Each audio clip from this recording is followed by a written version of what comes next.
Philippe, wonderful story, beautifully done. How did you come across this memoir by Joanna Rakoff, and what was it about the book that made you decide that you wanted to turn it into your next film?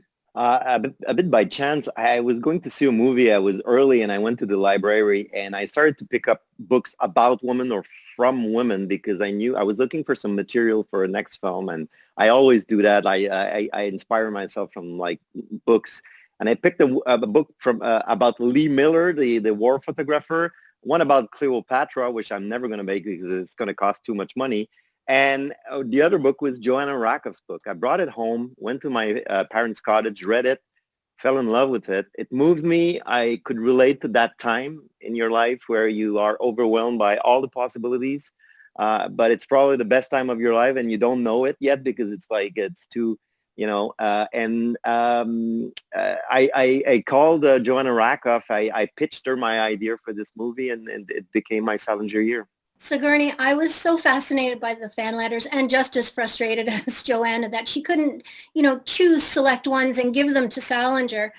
It made me wonder, do actors such as yourself have access to your own fan mail, and have there ever been any that stood out for you? Well, that's a good question. I think that you often, especially when I'm working on a play, you get some very wonderful letters where people are so appreciative of your work.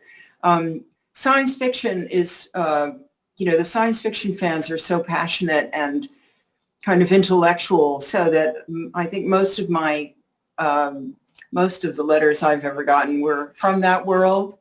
Very smart, strange, wonderful people. But I have been a fan of writers and actors, and so I think that that's what captures all of us as we watch this movie. Is we are with Margaret Qualley's character, that yearning for fulfillment in a field that you so want to excel in, and anywhere you can get near it is like food for you.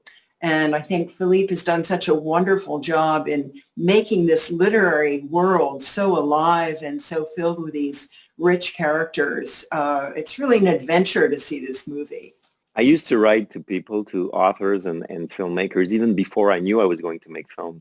Some of them answered me back, and that moved me profoundly and probably made a difference in my professional and personal life. Now, did Joanna give you any advice on the real life person behind your character, Sigourney? Not so much from Joanna. I did go and talk to her assistant. She's at the firm that bought that agency, and actually in that physical building, they've kept all the old files with like F. Scott Fitzgerald's name written in ink on it, and they have all the old stationery and notes and pictures and all these things from the agency. So I kind of immersed myself in that world, and I also know enough about women like this, who career women from New York who were sort of hard drinking and chain smoking, and I don't think they really make women like that anymore.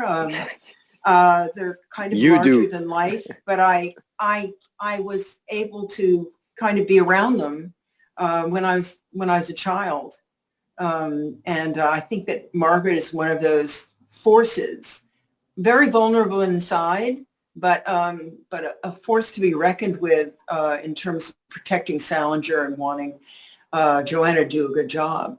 Now, Philippe, I didn't realize that this was filmed in Montreal until I saw the credits. So what are the benefits of filming in Canada? You are close to your daughter and girlfriend. You're close to home, and it keeps you mentally sane. Although it's difficult. I mean, it's very difficult to mimic New York in any other city. There are parts of Montreal that, if you frame it correctly, you can get away with it. But I think it's hats off to the production design team who did a wonderful job, especially at the agency. We found this like empty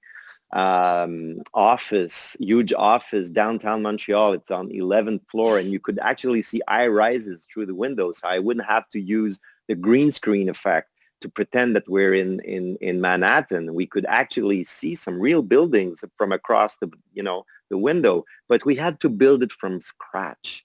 And when the real Joanna Rakoff came to visit us on the set and she stepped in, she started to cry. For her, it like was like, so, and that was all from description in her book. We didn't have access to any pictures, so my team did a very good job at translating New York City in Montreal. Yeah, it was perfectly done. Thank you so much. That's all I have time for, but I just want to say thank you very much for this movie and for chatting with me today. Merci pleasure. beaucoup.